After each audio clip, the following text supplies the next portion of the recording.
एके हंगल का शोले फिल्म वाला डायलॉग याद आ रहा है कि ये सन्नाटा क्यों पसरा है भाई। जब से अरविंद केजरीवाल जी ने आरएसएस के प्रमुख मोहन भागवत जी से 5 सवाल पूछे, पूरी आरएसएस खामोश है, पूरी भारतीय जनता पार्टी खामोश है। इसका मतलब अरविंद केजरीवाल जी के सवालों में सच्चाई है।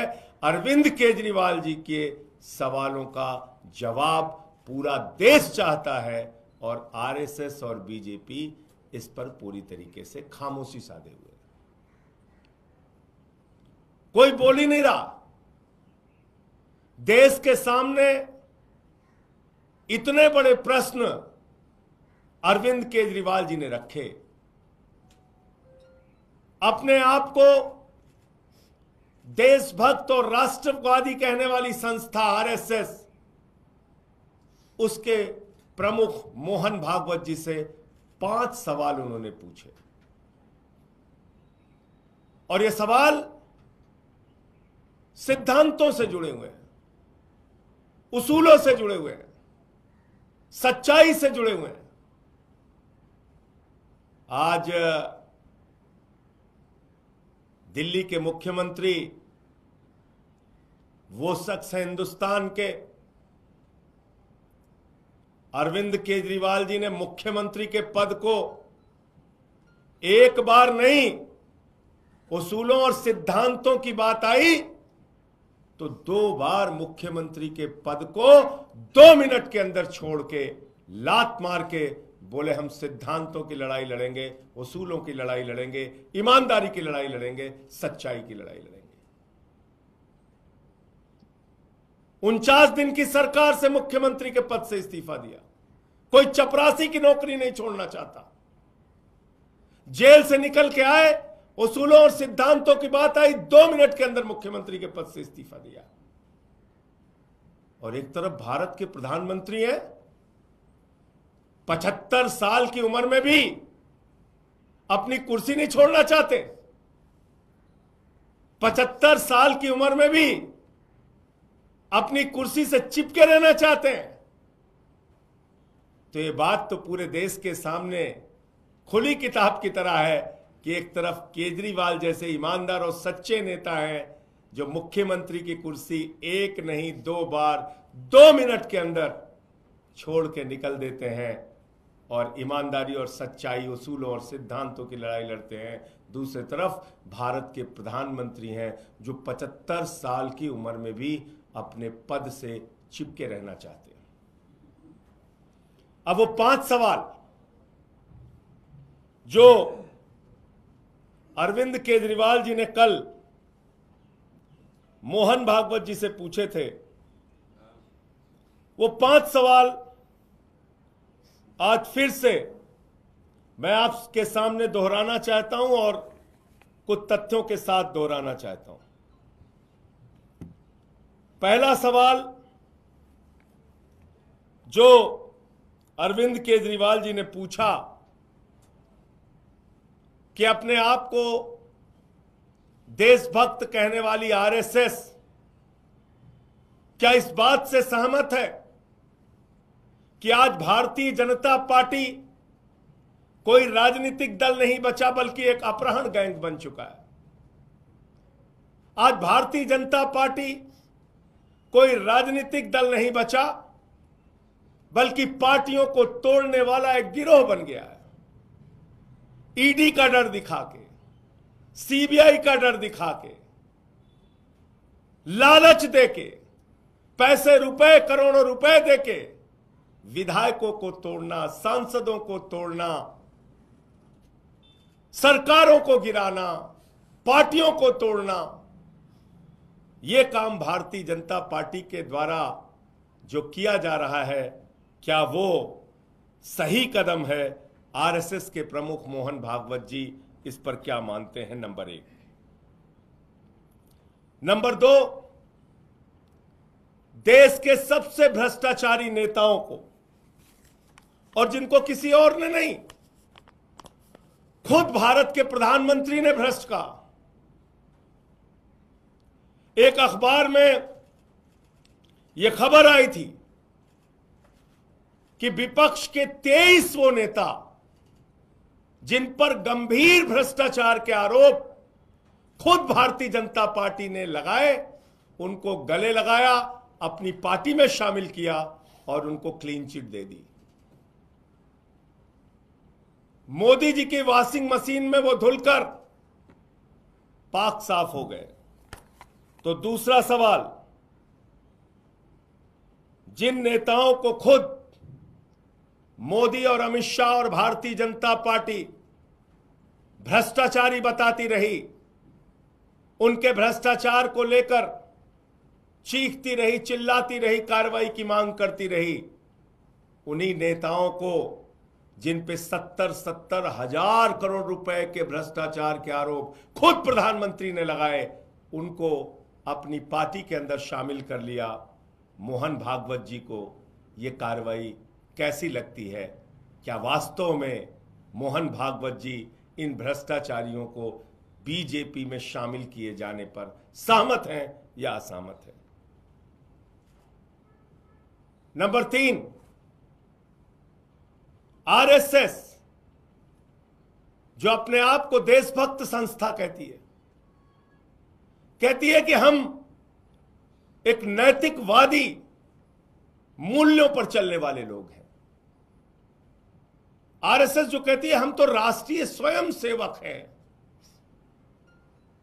हम इस राष्ट्र की सेवा करने के लिए आए हैं, जिनकी जिम्मेदारी थी कि भारतीय जनता पार्टी के ऊपर नजर रखें कि वो पार्टी कभी पथभ्रष्ट ना होने पाए, और पथभ्रष्ट होने की कोशिश करे तो उसके ऊपर अंकुश लगाया जाए, उसके ऊपर रोक लगाई जाए, उसके ऊपर मोहन भागवत जी बोले, उसके ऊपर आरएसएस के लोग बोले।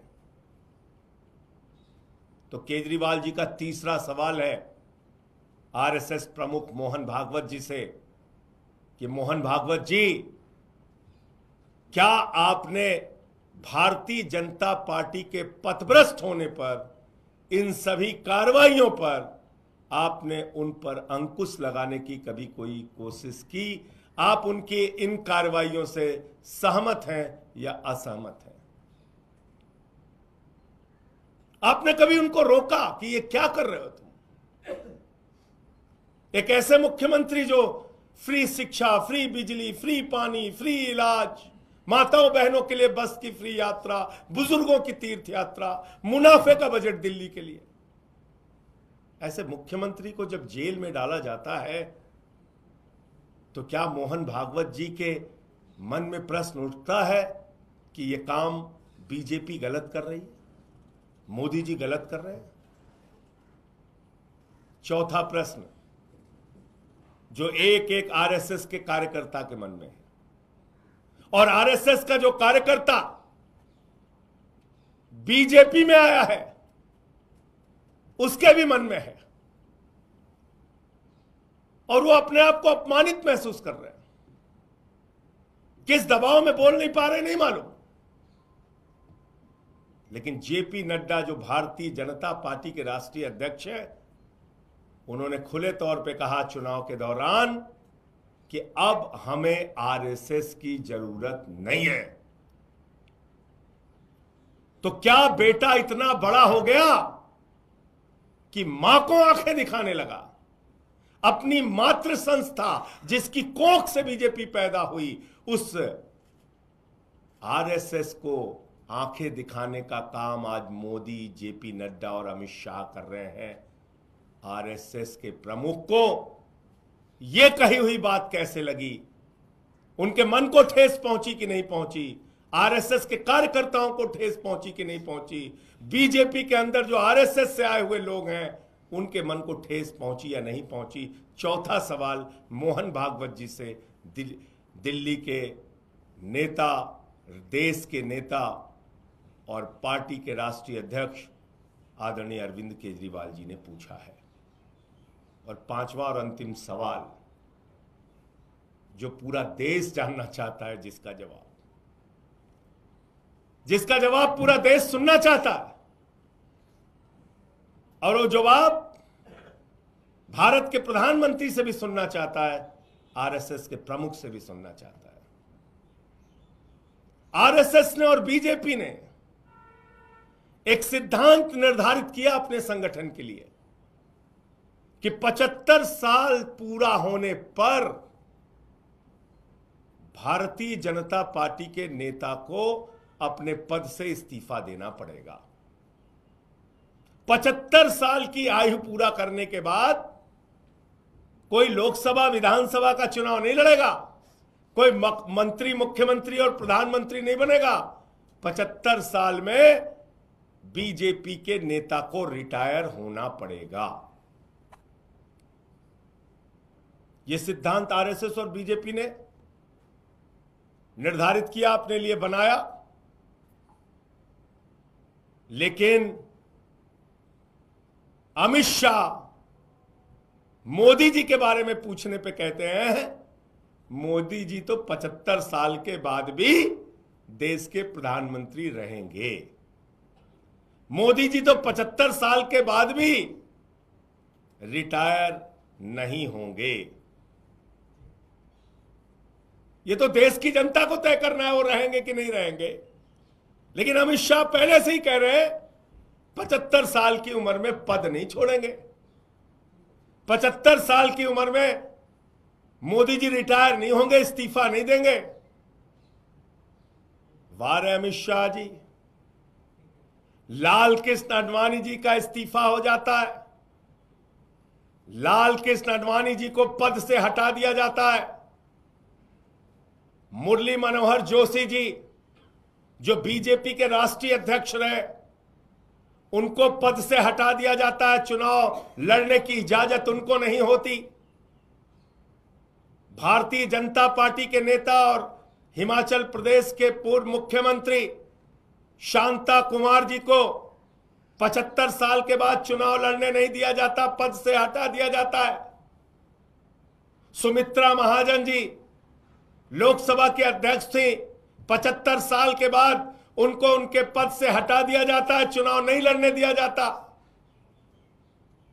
वीसी खंडूरी जी 75 साल के बाद रिटायर कर दिया जाता है, चुनाव नहीं लड़ने दिया जाता। ये तमाम नेता, कलराज मिश्रा जी हमारे उत्तर प्रदेश के नेता, उनको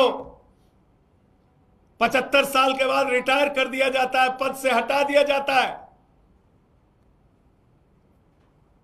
लेकिन मोदी जी 75 साल के बाद भी रिटायर नहीं होंगे। जो नियम अपने पार्टी के जनक के लिए आपने बनाया, जो नियम आपने अपने पार्टी के वरिष्ठ नेताओं के लिए बनाया, क्या वो नियम उन नेताओं को राजनीति से बेदखल करने और निपटाने के लिए बनाया?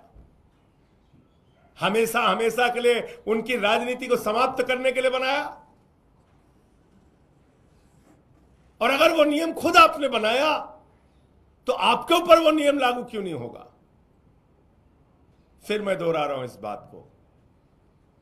एक तरफ अरविंद केजरीवाल है जो एक बार नहीं 2 बार मुख्यमंत्री के पद को, यहां लोग चपरासी की नौकरी नहीं छोड़ना चाहते हैं, मुख्यमंत्री के पद को 2 मिनट में छोड़ के उसूलों, सिद्धांतों, सच्चाई और ईमानदारी के लिए आगे बढ़ गए, उसकी लड़ाई के लिए निकल पड़े। और एक तरफ भारत के प्रधानमंत्री हैं जो 75 साल की उम्र में भी अपने पद से चिपके रहना चाहते हैं, प्रधानमंत्री की कुर्सी से चिपके रहना चाहते हैं, प्रधानमंत्री की कुर्सी को छोड़ना नहीं चाहते। ये फर्क है मोदी और अरविंद केजरीवाल में, जो खुली किताब की तरह देश के सामने है। और इसलिए मैं फिर कह रहा हूं, शोले के डायलॉग पर सन्नाटा क्यों पसरा है भाई पर, मत चलो बीजेपी और आरएसएस वालों। और जो सवाल केजरीवाल जी ने पूछा है उसका जवाब मोहन भागवत जी को और बीजेपी को देना चाहिए, क्योंकि पूरा देश इन सवालों का जवाब चाहता है। बहुत धन्यवाद। आपके कोई प्रश्न हो तो आप पूछ सकते हैं। संजय जी, कल बीजेपी के कुछ नेताओं से हमारी बात हो रही थी, उनका ये कहना था कि इस तरह के सवाल जो अरविंद केजरीवाल पूछ रहे हैं, क्या अरविंद केजरीवाल ये बता सकते हैं कि जब उन्होंने पार्टी बनाई थी उन्होंने ये कहा था कि एक आदमी 2 पद पे नहीं रहेगा और एक ही आदमी हमेशा के लिए अध्यक्ष नहीं रहेगा। अपने मन मुताबिक वो अपने सिद्धांत नियम चेंज कर लें और दूसरे पे सवाल उठाएं। देखिए, ऐसा है कि बातें बनाने के लिए बातें नहीं चलती हैं, सामने आंख में आंख मिलाकर बात करनी होती है। ये 5 सवाल एक ज्वलंत सवाल है इस देश के सामने जो केजरीवाल जी ने पूछा है, और इसका जवाब आरएसएस को देना चाहिए, मोहन भागवत जी को देना चाहिए। उस बीजेपी के नेता से मैं ये कहना चाहता हूं, 10 साल के राजनीतिक सफर में केजरीवाल ने जो कमाल करके दिखाया है उसका कोई उदाहरण हिंदुस्तान की राजनीति में आपको नहीं मिलेगा। एक छोटी सी पार्टी को उठाकर राष्ट्रीय पार्टी बना दिया, 2 राज्यों में सरकारें बनाई प्रचंड बहुमत की, एक राज्य में 3 बार सरकार बनाई, पंजाब में प्रचंड बहुमत की सरकार बनाई, मुख्यमंत्री, मंत्री, विधायक, सांसद बनाए। कोई आर्थिक संसाधन नहीं, किसी बड़े राजनीतिक परिवार से रिश्ता नहीं, जमीन से उठ के अगर केजरीवाल बनने की ताकत है किसी नेता के अंदर तो आप उदाहरण दीजिए, बताइए देश में एक नेता बताइए। और मैंने तो उदाहरण दे दिया, चपरासी की नौकरी कोई नहीं छोड़ता। 49 दिन के मुख्यमंत्री के पद से उसूलों सिद्धांतों की बात आई तो इस्तीफा दे दिया। जेल में संघर्ष किया, जेल में लड़ाई लड़ी, बाहर निकले तो 2 मिनट में मुख्यमंत्री के पद से इस्तीफा दे दिया। तो सवाल आज ये है। धन्यवाद।